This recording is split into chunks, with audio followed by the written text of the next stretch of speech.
प्रभु यीशु मसीह के प्रिय और मधुर नाम में आप सबों को मेरा नमस्कार।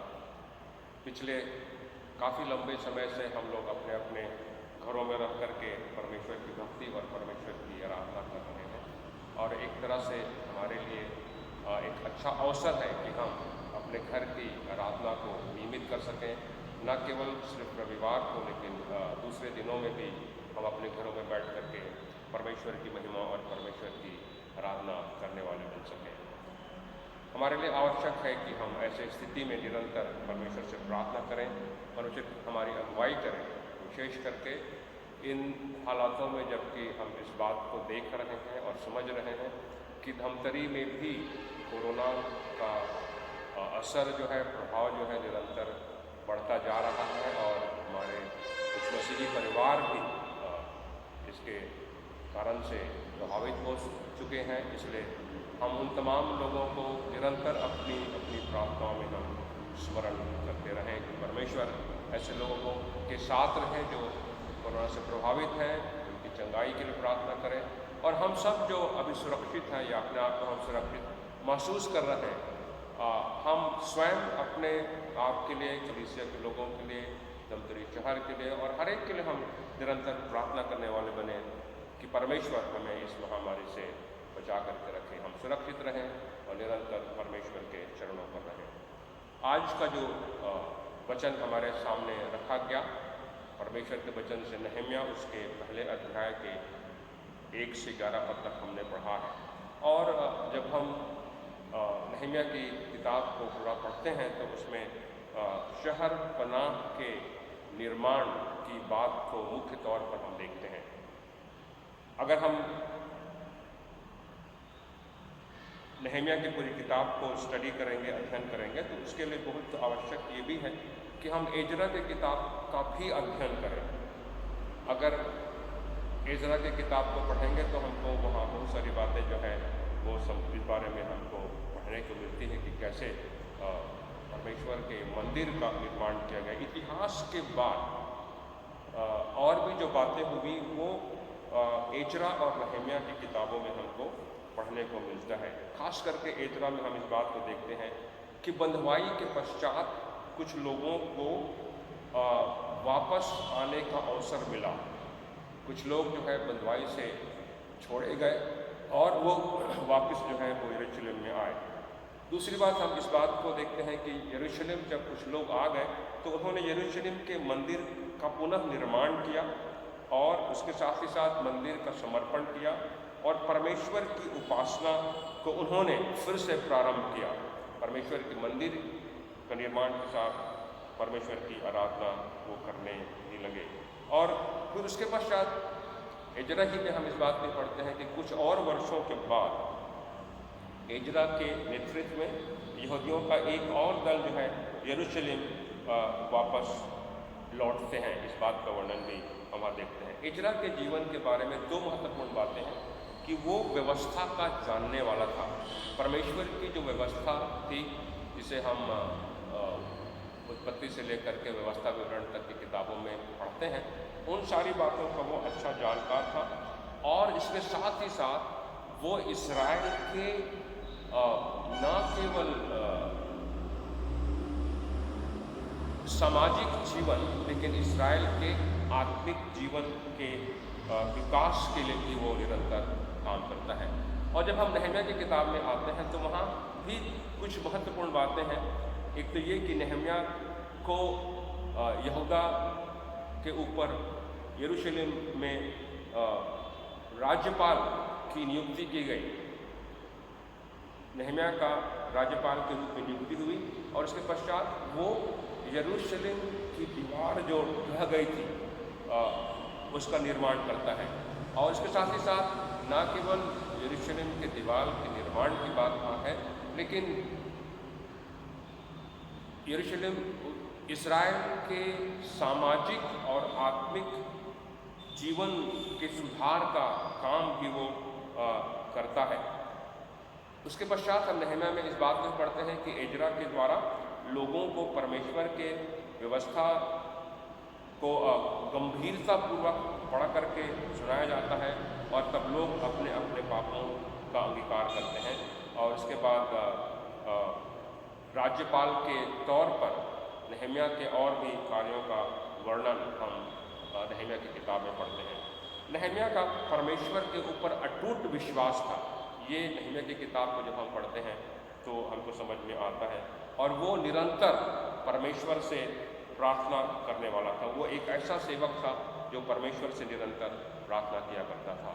तो जब हम यरूशलेम के शहरपनाह के निर्माण की बात करते हैं तो उसका हमारे जीवन के लिए क्या तात्पर्य है, हम उसको अपने जीवन के साथ भी उसकी तुलना कर सकते हैं कि हमको कैसे अपने टूटे हुए जीवन को का पुनर्निर्माण करने की आवश्यकता है। कौन कौन सी ऐसी बातें थी जो यरूशलेम के उस शहरपनाह को बनाने के लिए आवश्यक थी, किन किन बातों की आवश्यकता उस समय पड़ी और हमारे अपने जीवन को कि फिर से निर्माण करने के लिए हमें किन बातों की आवश्यकता है। अगर हम एजरा उसके 10वें अध्याय के 11 पद को पढ़ते हैं, वहाँ लिखा हुआ है, इसलिए अब अपने पितरों के परमेश्वर यहोवा के सामने अपने पापों को मान लो और उसकी इच्छा पूरी करो। ये पहली बात जो है हम देखते हैं कि लोगों को अपने पापों को मान लेना है। उस समय इस बात की चुनौती एजरा ने लोगों के सामने रखी कि तुमको अपने अपने पापों को मान लेना है। जब तुम अपने पापों को मानोगे तभी परमेश्वर तुम्हारी सहायता करेगा। और न केवल पापों को मानना है लेकिन परमेश्वर की इच्छा को पूरी करना है। परमेश्वर की इच्छा को जान लेना है कि परमेश्वर हमसे क्या चाहता है। अगर हम नीति वचन उसके 28वें अध्याय उसके 13 पद को पढ़ेंगे, वहाँ लिखा हुआ है, जो अपने अपराध छिपा रखता है उसका कार्य सफल नहीं होता, परंतु जो उसे मान लेता और छोड़ देता है उन पर दया की जाएगी। जो अपने अपराधों को मान लेता है और अपने अपराधों को छोड़ देता है, परमेश्वर की दया उन पर होती है। परमेश्वर दयालु है, परमेश्वर अनुग्रहकारी है, वो हमसे प्रेम करता है। लेकिन यहाँ पहली बात जो हमें सिखाया जा रहा है वो है कि हमको अपने पापों को मान लेना है। यरूशलेम के शहरपनाह के निर्माण के लिए पहली बात ये थी कि लोगों को अपने अपराधों को मानना है। पहला यूहन्ना उसके पहले अध्याय के 9वें वचन में लिखा हुआ है, यदि हम अपने पापों को मान लें तो वो हमारे पापों को क्षमा करने और हमें सब अधर्म से शुद्ध करने में विश्वास योग्य और धर्मी है।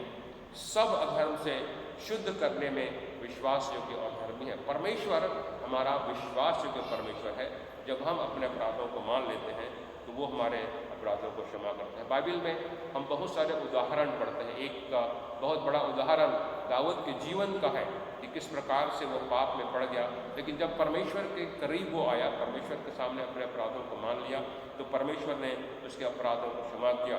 वैसे ही हम पतरस के जीवन से भी देख सकते हैं, पौलुस के जीवन से भी देख सकते हैं। पौलुस जो था वो मसीह को सताने वाला था, लेकिन जब प्रभु ने उसे दर्शन दिया तो उसका जीवन बदल गया और उसने अपने सारे अपराधों को मान करके, अपनी गलतियों को मान करके वो प्रभु के काम में आगे बढ़ जाता है। दूसरी बात कि हम व्यवस्था का पालन करने वाले बने, अर्थात परमेश्वर के प्रति आज्ञाकारिता हमारी होनी चाहिए।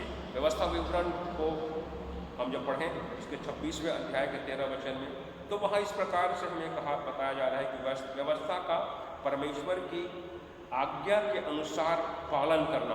परमेश्वर ने अपनी व्यवस्था के अंदर जो जो आज्ञाएं दी हैं, निर्गमन से लेकर के आगे व्यवस्था विवरण तक, उन सब में जो बातें उस समय के लोगों के लिए जो व्यवस्था का पालन करते थे, जो उस व्यवस्था के अनुसार चलाए जाते थे, उन सब के लिए आवश्यक था कि व्यवस्था की उन तमाम बातों का वो पालन करें और परमेश्वर की इच्छा के अनुसार चलें। और जब हम नए नियम में आते हैं तो तब भी हम इस बात को पाते हैं। प्रेरितों के काम उसके 5वें अध्याय के 29 पद में पतरस और प्रेरितों के जीवन के बारे में है। वो सुसमाचार का प्रचार करते थे और वहाँ कुछ व्यवधान उत्पन्न हो गया और तब उनको प्रचार करने से रोकने का भी प्रयास किया गया। उनको जेल के अंदर बंद कर दिया और जब जेल में जाकर के देखा गया तो वहाँ नहीं थे, वो तो मंदिर पहुँच गए थे। वो कैसे हुआ? वो परमेश्वर की इच्छा के अनुसार से परमेश्वर ने उनके लिए किया। और हम इस बात को देखते हैं कि जब उन्हें रोकने की कोशिश की गई तो उन्होंने कहा, पतरस और अन्य प्रेरितों ने कहा, मनुष्यों की आज्ञा से बढ़कर परमेश्वर की आज्ञा का पालन करना ही हमारा कर्तव्य है। परमेश्वर की आज्ञा हमारे लिए सर्वोपरि होनी चाहिए। परमेश्वर का वचन हमारे लिए सर्वोपरि होनी चाहिए। नूह ने परमेश्वर की आज्ञा का पालन किया। जब परमेश्वर ने नूह से कहा कि तू गोपेर नाम एक वृक्ष की लकड़ी से जहाज बना और उसको इतना बड़ा बना, नूह ने कोई प्रश्न परमेश्वर से नहीं किया कि क्यों जहाज बनाऊं, क्यों इतना बड़ा जहाज बनाने की आवश्यकता है। उसने विश्वास किया।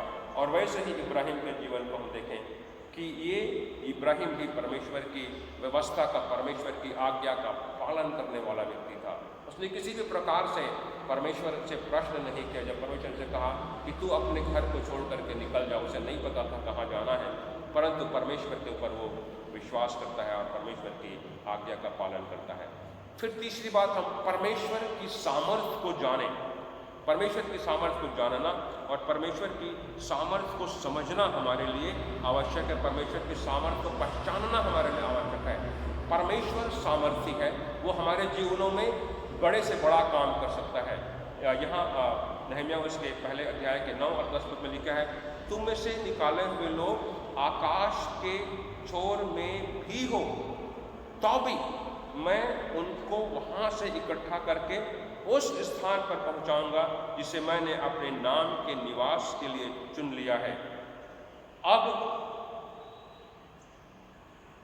वे तेरे दास हैं जिसका तूने अपनी बड़ी सामर्थ और बलवंत हाथ के द्वारा छुड़ा लिया है। वे तेरे दास हैं जिनको तूने अपनी बड़ी सामर्थ और बलवंत हाथ के द्वारा छुड़ा लिया है। परमेश्वर छुड़ाने वाला परमेश्वर है। इस्राएल मिस्र के गुलामी में था लंबे समय तक और परमेश्वर ने उनकी दुर्दशा को देखा और उनको फिर छुड़ाने का उसने छुड़ाने की योजना बनाई। और जब हम इजरा नहम्याह को पढ़ते हैं तो भी हम इस बात को देख रहे हैं कि उस समय भी वो गुलामी में थे, बेबीलोन की गुलामी में थे और बंधुआई में चले गए थे और परमेश्वर जो है उनको किस प्रकार से वापस छुड़ाता है। परमेश्वर सामर्थ रखने वाला परमेश्वर है। परमेश्वर जो है सर्व सामर्थी परमेश्वर है और इसलिए परमेश्वर के इस सामर्थ्य को हमको अपने जीवन में जानना और पहचानना आवश्यक है। वो अपने सामर्थ्य के द्वारा हमारे जीवनों में भी काम करेगा। जैसे वो कहता है कि जो इस्राएल के लोग कहीं भी रहें, जहाँ कहीं भी रहें, आकाश के छोर पर भी अगर रहें तो भी वो उनको उस जगह पर जिसकी प्रतिज्ञा उसने उनके लिए की है उस जगह पर पहुंचाएगा जिस जगह को उसने अपने नाम के लिए चुन लिया है, अपने नाम के निवास के लिए चुना है, वहाँ पर उनको लाएगा। वही सामर्थी परमेश्वर आज भी हमारे लिए है। वो हमको भी हम पाप में पढ़ करके परमेश्वर से कितने भी दूर क्यों न चले जाएं, वो हमको अपने पास ला सकता है। उसमें इतनी सामर्थ्य है, परंतु हमको उस पर भरोसा करना होगा। चौथी बात, हमें परमेश्वर से सहायता मांगना होगा। हमको परमेश्वर से सहायता मांगना होगा इस बड़े काम को, न केवल यरूशलेम के मंदिर के निर्माण को, लेकिन इसके साथ ही साथ शहरपनाह के निर्माण के लिए भी परमेश्वर से सहायता मांगने की आवश्यकता थी। और इसीलिए नहम्याह के पहले अध्याय के 11 पद में नहम्याह जो है परमेश्वर से कहता है कि हे प्रभु, विनती यह है कि तू अपने दास की प्रार्थना पर और अपने उन दासों की प्रार्थना जो तेरे नाम का भय मानना चाहते हैं कान लगा और आज अपने दास का काम सफल कर और उस पुरुष को उस पर सफल कर। ये प्रार्थना जो है नहम्याह परमेश्वर से कर रहा है कि इस काम को सफल करने के लिए, इस काम को पूरा करने के लिए मुझे तेरी सहायता की आवश्यकता है।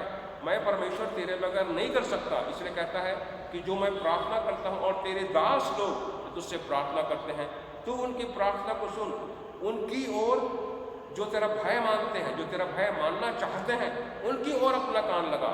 परमेश्वर का कान अपने लोगों की बातों को सुनने के लिए सदैव तत्पर रहते हैं। इसलिए वो कह रहा है कि तू उनकी ओर कान लगा और उनकी प्रार्थना को सुन और इस तरह से परमेश्वर से परमेश्वर से हमको अपने कामों के लिए निरंतर सहायता की आवश्यकता है। हम अपने आप से कुछ भी नहीं कर सकते। कई बार हम सोचते हैं कि हम अपने आप से अपने लिए बहुत कुछ कर सकते हैं।